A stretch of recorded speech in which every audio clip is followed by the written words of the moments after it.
मुंबई से निकलकर जब हम पुणे की तरफ बढ़े तब हमें अजीब सा नज़ारा देखने को मिला। हमें एहसास हुआ वही नज़ारा हम आपको दिखाते हैं कि कैसे मूक प्राणी इस बात का इंतज़ार करते हैं कि कोई उनका पालनहारा बनकर उन्हें पानी पिला दे या खाने पीने के लिए फल फ्रूट दे दे। मुंबई पुणे एक्सप्रेस वे से जाते हुए जब आप लोनावाला के करीब पहुंचते हैं तब रास्ते में कई बंदर दीवार पर बैठे दिखते हैं। शायद उन्हें आपका इंतज़ार हो, शायद वह यह सोचते हैं कि कोई आएगा कुछ खाने को देगा। हमें इस बात का आभास हुआ। हम भी जब वहाँ से गुजर रहे थे तब हमने अपना वाहन रोककर उन बंदरों को खाना देने की सोची। आप भी देखें कि कैसे बंदरों ने फ्रूट हाथों से लेकर खाने लगे, अपने मुंह में बने गाल में उन खानों को जमा कर लिया। वहीं हमने देखा कि कई बंदरियां अपने बच्चों को सीने से चिपका कर राह देख रही थी कि कोई ना कोई आएगा। दोस्तों, जिस हिसाब से शहर का विस्तार हुआ है उसमें पेड़ पौधे जंगल जमीन को बेतहाशा काटा गया, जिसकी कीमत पशु पक्षी को चुकानी पड़ रही है। गर्मी आते ही पहाड़ों पर पानी सूख जाते हैं और यही वजह है कि कई पशु पक्षी प्यास से बेहाल होकर दम तोड़ देते हैं। हम जिस समाज में जी रहे हैं उसमें हमारे इर्द गिर्द कई परिंदे घूम रहे होते हैं जिन्हें सिर्फ 2-4 दानों की तलाश होती है। वह उतना ही खाते हैं जितना उन्हें भूख होती है, पर इंसानों की भूख शायद ही कभी मिटी हो, उनकी चाहत शायद ही खत्म हुई हो। हम यह कोई उपदेश नहीं दे रहे हैं, हम तो यह चाहते हैं कि जो परिंदे आपके खिड़कियों के इर्द गिर्द मंडरा रहे हैं शायद उन्हें प्यास लगी हो। तो इतना तो आप कर सकते हैं कि छोटे से कटोरी में पानी रख दें, चावल के थोड़े से दाना रख दें। आपका छोटा सा प्रयास किसी परिंदे को मौत के मुंह में जाने से बचा सकता है। जिस तरह से गर्मी बढ़ रही है उसकी वजह से पशु पक्षियों का बुरा हाल है।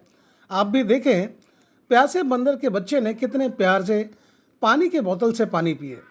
जानवरों के दर्द को समझें, यह आपकी हमारी जिम्मेदारी है, क्योंकि जंगल और ज़मीन इंसानों के लिए इस्तेमाल कर लिए गए हैं, तब यह परिंदे कहाँ जाएंगे। खैर, हमारे साथ मौजूद पशु प्रेमी से हमने बात की है। हमने उनसे पूछा कि कहीं आपका प्रयास का प्रभाव बुरा तो नहीं पड़ेगा। तब उन्होंने क्या बताया, आप भी सुने।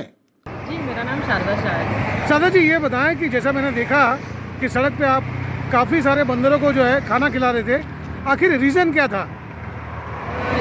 जंगल कटते जा रहे हैं और पहले जैसे जंगलों में बात नहीं रही। जैसे पहले झरने हुआ करते थे, पानी हुआ करते थे, अभी पानी का कोई सोर्स नज़र नहीं आता है। हाँ। और जो भी फल फ्रूट है, कोई आदिवासी लोग हैं, वो जंगल में जाके तोड़ के खा लेते हैं। हाँ। तो बेचारों के लिए कुछ बचता ही नहीं। ओके। तो मेरा कर्तव्य बनता है कि अगर इस पृथ्वी पर हम रह रहे हैं तो हमारे साथ साथ जो जानवर रह रहे हैं तो उनको भी तो पूरा अधिकार है कि जितना हम लोग अपने लिए उपभोग का साधन बनाते, खाना बनाते, तो उनको तो खाना पीना पूरी तरह से मिलना चाहिए। वो खा जाएंगे, आज वो हमारे ऊपर निर्भर हो चुके हैं। तो आपको नहीं लगता कि आप उसकी आदत बिगाड़ रहे हो? आप खाना दे रहे हो, कल आप नहीं दोगे तो बेचारा क्या करेगा? जी नहीं, मैंने कोई आदत नहीं बिगाड़ा है। मेरा तो कहना ये है कि मेरी कमाई का अगर 20% हिस्सा उनके लिए चला जाता है, ये बड़ी सौभाग्य की बात है। रही दूसरी बात, हर इंसान को अपनी कमाई से थोड़ा हिस्सा उनके लिए बचा के रखना चाहिए।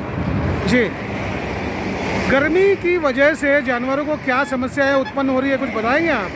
गर्मी की वजह से समस्याएं क्या हो रही है? गर्मी में मेन ऐसा है कि वहाँ उसमें जानवरों को पानी तलाशना पड़ता है। पानी तलाश के जाएंगे कहाँ?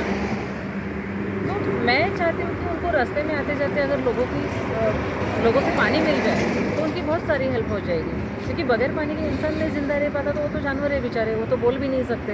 अगर बेजुबान लोगों को पानी हम लोग नहीं पिलाएंगे तो कौन पिलाएगा? फिर तुम उनके जो पानी के सोर्सेस है वो क्यों छीन रहे हो? आज इंसान ने सब कुछ छीन लिया, उनका खाना छीन लिया, उनका पानी छीन लिया और उनकी हालत जो है दर-बदर कर दी है। जी, बहुत बहुत शुक्रिया जी। आपका नाम जानना चाहेंगे? मोनिका जी, आप बताएं कि आप देखा आपको साथ में शारदा जी के साथ आप भी बंदरों को खाना वाना दे रही थी, तो क्या मंशा थी, आप क्या सोचे आपकी? अभी गर्मी का मौसम है, जानवर ऐसे ही भूखे मरे थे और हम लोगों ने उनको खाना खिला दिया। तो मतलब आपको लग रहा है कि आपने एक अच्छा काम किया है। वैसे दोस्तों, यह खबर आपको कैसी लगी यह हमें ज़रूर बताएं। पसंद आए तो लाइक करें, सब्सक्राइब करें और बेल आइकन अवश्य दबा दें ताकि मेरे द्वारा बनाई गई खबरें आप तक पहुंच सके। तो गोपाल साह को दीजिए इजाज़त, फिर मिलेंगे किसी नई खबर के साथ।